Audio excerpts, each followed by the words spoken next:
tous, bienvenue sur Mathessa, votre chaîne de maths pour dédramatiser. Aujourd'hui, on va calculer la moyenne x bar et l'écart type sigma d'une série de mesures. Alors attention, c'est une moyenne simple dont on parle, donc il n'y aura pas de coefficient. Je vous ai rappelé ici les petites formules de statistiques que vous êtes censés connaître.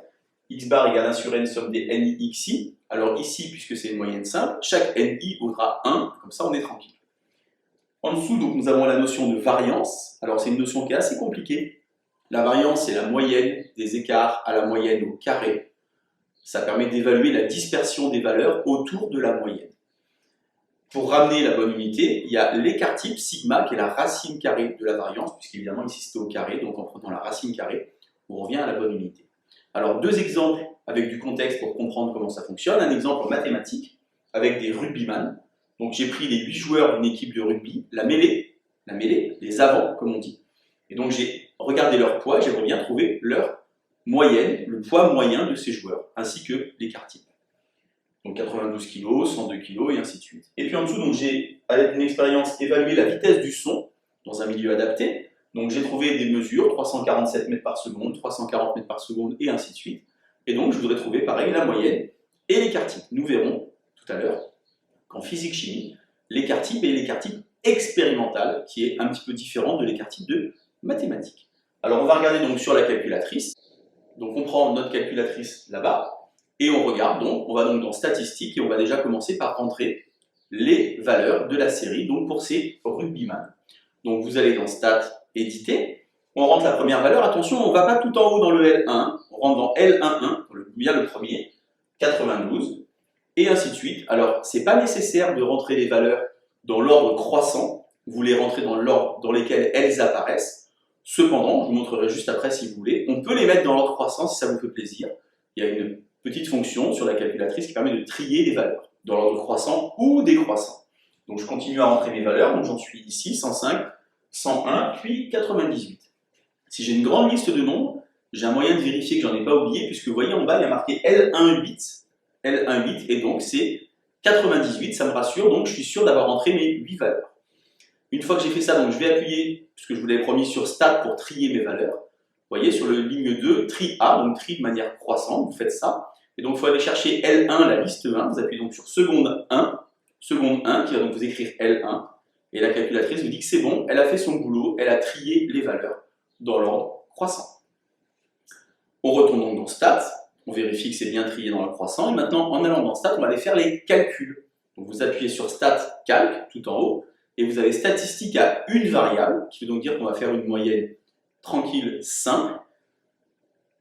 On a L1, qui est déjà référencé, c'est pas la peine de mettre toute la suite. Et donc je vois que tous les calculs apparaissent sur mon écran, et donc j'ai la moyenne de poids de mes rugbyman qui fait donc 103,25 kg. Ce sont les avants, hein, c'est normal que ce soit un peu costaud. Et on a en mathématiques le sigma x qui est en bas, qui fait 8,02. On a donc obtenu, grâce à la calculatrice, une moyenne simple du poids des rugbyman, ainsi que l'écart type.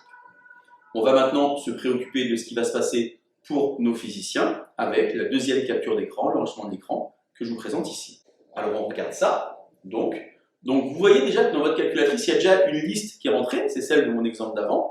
Il faut donc supprimer cette liste. Alors on ne la supprime pas à la main un par un, c'est pas bon, c'est pas une bonne idée.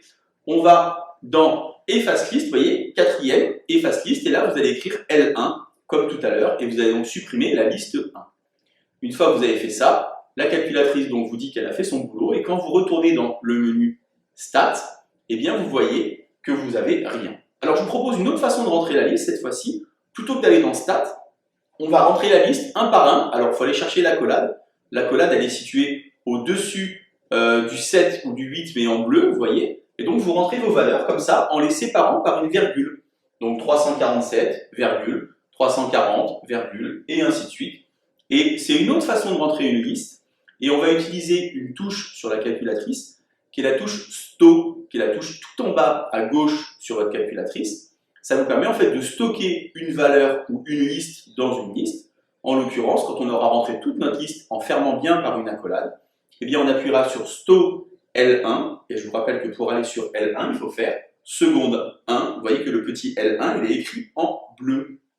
Donc je termine de rentrer ma liste là. Donc j'appuie donc à ce moment-là, une fois que j'ai fini, sur mon accolade, et donc je fais stop L1.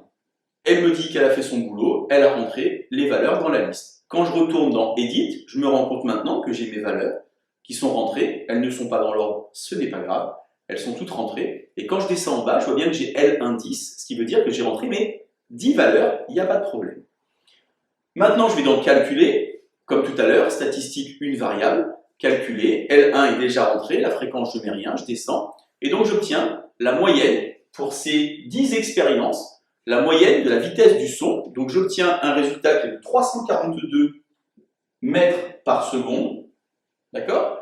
Et les physiciens, pour les physiciens, ce n'est pas donc le petit sigma x qui est en bas qu'il faut utiliser, mais c'est le Sx qui est au-dessus, qui s'appelle l'écart type expérimental. Et donc on voit que ici, pour nos amis physiciens, c'est 4,988, toujours arrondir par excès.